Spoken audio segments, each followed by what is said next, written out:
This is Optimal Living Daily, episode 590, Out of Time and The Arrogance of the Middle Class, both by Colin Wright of exilelifestyle.com, and I'm Justin Malik. Happy Sunday and welcome to the podcast where I simply read blogs to you for free, like a gigantic, ongoing audiobook with many different authors. Today I'm going to be reading 2 posts from Colin Wright. We're getting towards the end of the month, and this month only is the Podcast Awards. It'd be awesome if you could vote for this podcast in the People's Choice category and the Health category. That would mean a lot to me. The shortcut link to the site is oldpodcast.com/vote, and they are encouraging us to let you know about it. And don't worry, it's not a daily vote thing, just once.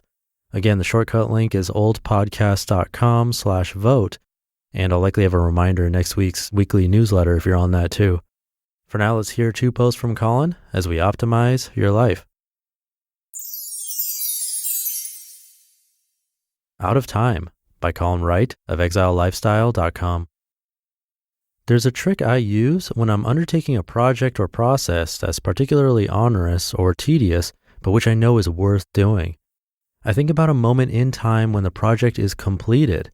I imagine what it will look like, what I'll be feeling, where I'll be, and when it'll happen. I try to imagine it in as close to perfect detail as possible. Then I tell myself I'll come up for air at that future moment I just imagined. When I get there to that point in time, I'll stop and take stock. I'll take a deep breath. I'll reemerge into the larger world outside that task. Until that point, though, I focus on being in the here and now, in a space out of time without a past or present.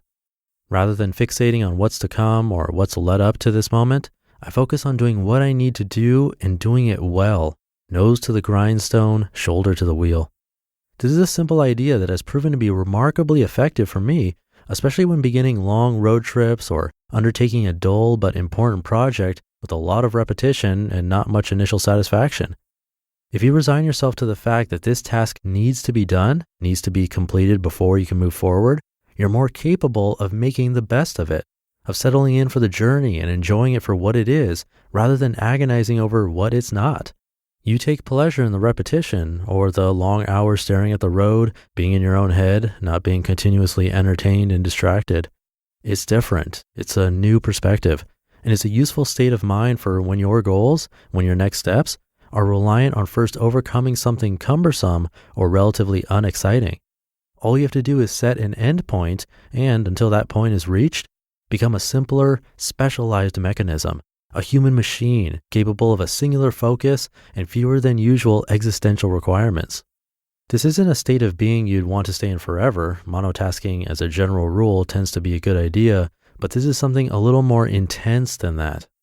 But for short spurts here and there, when a more complete version of yourself might be unsatisfied with the road ahead, it can be liberating to strip yourself down to the bare essentials and fixate on getting where you're going, especially when the road you're on leads someplace you'd very much like to be. The Arrogance of the Middle Class by Colin Wright of exilelifestyle.com. My pyramid. I, like a solid portion of my audience in all likelihood, come from a middle-class family. Seldom have I felt like anything in the world was out of my grasp, and I generally assume that if I want to do something, there will be a way to do it if I'm willing to work hard enough. Vertical mobility is a psychological reality in the first world, even if it doesn't necessarily happen as frequently as we like to believe, which means that if I find myself in a situation I don't like, I am certain I can figure out a way to make myself stronger or richer or faster or whatever other adjective I want to be. It happens all the time. I don't see any reason why it wouldn't work for me. This is the arrogance of the middle class, and largely, it's warranted. Despite all the problems with the Western world, the fact is that we really do have a massive middle class, and because of this, the vast majority of people are comfortable and confident enough to not worry about a whole lot beyond what impacts their immediate lifestyle. We're pretty far up Maslow's pyramid, and the view is great. But therein lies the downside as well, because no matter how much we are told about the problems of the world, it's incredibly difficult for us to put ourselves in the mindset of someone who is living in a wildly different reality. Their pyramid. I'm traveling through Peru on my way to Lima from Buenos Aires, and I've got 10 hours left on a 72-hour bus ride. This bus sucks, and that's no lie. The seats are cramped, the bathroom may as well not even be there, and the air conditioning isn't doing much to suppress the pulsing desert heat. Looking out the window, I see a handful of Peruvians my age clustered around a fire outside a house built out of tree trunks and plaster, the top unfinished and one side collapsing. They look up as the bus passes, a little surprised but not enough to stir from their reverie, eyes pivoting back to the sputtering of the flames, minds resetting, eyes unfocusing.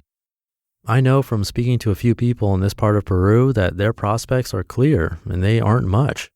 The buses are where most of the locals make their money, climbing aboard and peddling homemade foodstuffs to captive passengers, then getting dropped off a few miles further down the road, hoping to catch another bus or otherwise walking back, potentially not having made a single sale for their efforts.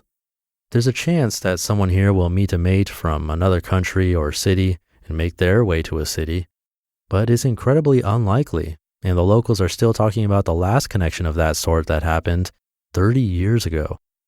No, what usually happens to these kids is they grow up in the same town as their parents, doing the same thing that their parents do, manning snack shops, selling Inca Kola to tourists, and lounging about with their friends after dark, encircling a fire build on the front stoop, talking about anyone interesting they saw on the buses earlier that day, and probably about that lucky gal from 30 years ago. Motive power. What's the point of motivation? Or a better question, where would it even come from? If your reality is such that you're good and caught in a town where mobility, upward or otherwise, simply isn't possible on any kind of scale, what's the point of moving beyond the campfire to see what else is out there in the world? There would be no one to encourage you. No old wives' tales about the son-in-law who sold his startup for $5 million while in his teens, or the middle management schlub who became CEO. That's probably the biggest benefit of being a member of the middle class and the biggest deficit suffered by those who are not. The modern folktales passed on from person to person describing what's possible and who can do what and how are what keep us ticking, moving forward, and striving for more. Keeping these tales alive are what keep our ambitions alive, and passing them on are what spreads the fire of innovation. Spark a fire. Tell your tale. Update, December 1st, 2016. Interestingly, this is a concept that was relatively new to me back then, or rather it was a concept that was around, but which I hadn't spent much time thinking about. These days, it's a much bigger part of the common conversation, however, and we call it privilege, which is a much better term than the ones I was using in this post, but it amounts to the same thing. You just listened to the posts titled Out of Time and The Arrogance of the Middle Class, both by Colin Wright of exilelifestyle.com. A really quick reminder, the podcast awards are taking votes this month only and then not again until next year, and you can vote for many different categories, but Optimal Living Daily is in 2 of them, People's Choice and Health. I think we have a decent shot at doing well in those categories, so if you want to show your support for free, that's an amazing way to do it. And it only takes 1 vote. You're not supposed to vote multiple times or daily or anything crazy like that. So to do that, I have an easy to remember shortcut link set up. It's oldpodcast.com/vote, and you can follow the instructions. Thanks so much for doing that. That's it for today. Have a happy Sunday. Thank you for being here, and I'll see you tomorrow where your optimal life awaits. Hey, this is Dan from the Optimal Finance Daily podcast, which is a lot like this show, except more focused on personal finance. Justin handpicks the best posts he can find from blogs and authors like Ramit Sethi, Mr. Money Mustache, and more, and I read them to you 5 days a week. So if you enjoy this podcast, come on over and subscribe to Optimal Finance Daily too. And together, we'll optimize your financial life.